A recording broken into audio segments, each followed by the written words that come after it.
Hey sweet friend, in this video I'm going to go over one of the biggest frustrations for a beginner in watercolor, and that is water control. Now I get a lot of comments of people just so frustrated about having too much water on their brush. So today I'm going to give you a few tips and show you how you know if you have too much water on your brush. So if you're ready, let's go ahead and get started. So my first tip for understanding water control or getting a little bit better with your water control is to understand your watercolor brush. So these are both size 6 round brushes. They're both by Princeton, but they're from two different lines. So this is the Heritage 4050 series on the left, and on the right is from the Neptune series. If you were to actually go to their website, you'll find that Neptune brushes are thirstier. And when I say thirstier, it means that they hold and retain the water on the brush a lot better than the Princeton Heritage 4050. So basically, this one's going to soak up, the Neptune brush is going to soak up more water and hold on to that water and distribute the water more versus the Heritage 4050 series. So if you're struggling with water control, maybe look at your brushes and look at the description from the manufacturer and see if it's meant to hold more water. And after using them, I definitely can tell a difference. The Neptune series is very, very thirsty, and it holds on to the water and pigment pretty well. Another tip I would have is never take your brush and come straight from the jar onto your page. So if I were to swirl and rinse out my brush, let's say I have this color here, this green, and I come and I want to lighten it up and I swirl it, and then I'm dripping and I go straight from the jar to the page, that's a lot more water than I probably would need, okay? Especially if you have a super thirsty brush. And the way you can tell if you have too much water, so here I'm just like dripping, is if I were to take my page and like lift it up and kind of tilt it, you see how it's beating up on this barrier here? That's too much water. That is a lot of water. It's kind of a puddle. It's not, it's more than shiny. All you really need, and I'll show you, is when you're going from your jar, you always want to swipe off the excess water on the rim of your jar, like so. So I would swipe off a few, then come here and then paint down where I have it shiny, but not a puddle. So what I mean by that is, and I'll lift this up so you can see it.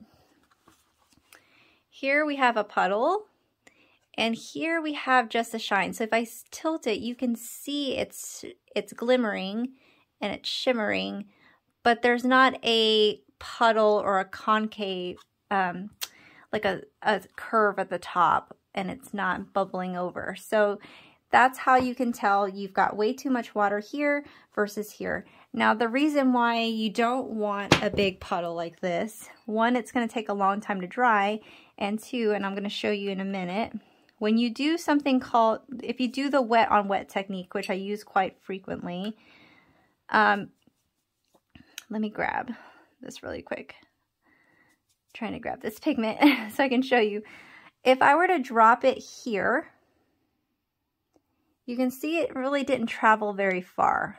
Like I would have to punch it in pretty well to get, it's just kind of staying right there. But this one is still glistening, it's still wet. Watch what happens when I just drop it in. Okay. So here we're getting, with this puddle, you're gonna, once this dries, you're gonna get a hard line. So you're not gonna have this nice soft diffusion that's happening over here on this side. And so here, I'll lift it up closer so you can kind of see that. You can see that it's a puddle on that left side and it's nicely diffused. The colors are diffusing out really nicely over here, and that's what you want. So when you're doing florals and you want that nice gradual diffusion of color, then this is what you need. You don't want a big puddle, because what happens is that puddle actually keeps the color from diffusing and moving across the page, and it just keeps it kind of stuck. You see how it's just like not doing very much here. Now, if you have a puddle and you need to clean that up, you can soak up water just by rinsing off your brush, drying it off on your paper towel, or I use a cloth because that way I'm saving the environment a little bit, not using so much paper towels, but just soaking up the excess water with a dry brush. You can kind of soak up that water if it's too much. You can also use a Q-tip. Q-tips are very, very handy. And like I said, if you don't have a cloth, you can use paper towel.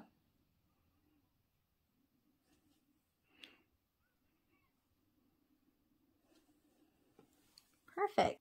Another thing you want to keep in mind is your pigment to water ratio when you're doing watercolors. So for example, if I have a lot more pigment and less water, so right now I'm going to try to grab as much pigment as I can here. And I'm basically creating a really, really thick mixture, almost to the point of what we would call like butter or a thick, thick cream. So when I paint this, it's pretty thick here. That's a thick amount right there. But if I add a little bit of water to that mixture,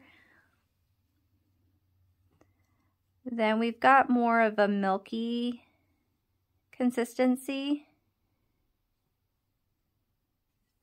And if we wet it a little bit more,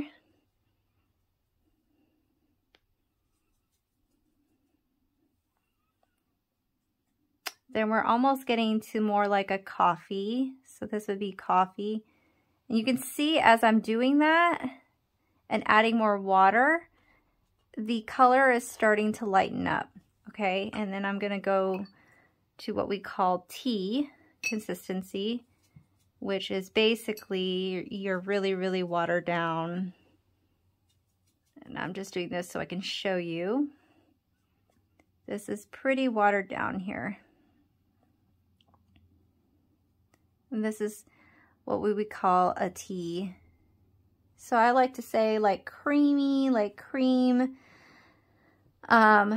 like your heavy whipping cream consistency to like milk, coffee, and tea. And that's the way you can kind of see that change in your watercolor control. But you can tell, see, we don't have a puddle here.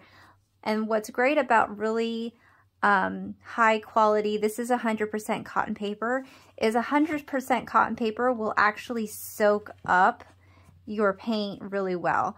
It soaks it up, but it leaves it nice and wet longer. So if you really like wet on wet technique and you use it quite frequently, then what happens is it keeps it nice and wet, so you can actually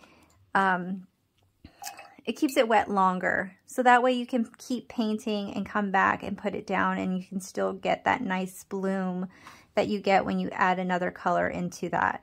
So I always love using 100% cotton paper just because, one, you avoid these puddles because the paper actually soaks up the paint better, and I can have my paper wet longer, so that way if I decide I want to add some more color and have it diffuse out with these nice gradients, I can do that. So that's another thing to keep in mind. And this is also showing you a value scale. So this is the same hue or color that goes lighter in value. So now you're getting a lighter color versus your darkest pigment color here. I hope you really enjoyed that video on water control. Let me know in the comments below if you found that useful and if you have any other suggestions for future videos. But I hope that you can see that you want to avoid too much water, no droplets on your brush, always swipe off on the side of the jar, make sure you're avoiding puddles on your pages, and get really, really good 100% cotton paper. It means so much during your practice and it makes all the difference. So I hope you enjoyed that, and I'll see you in the next video.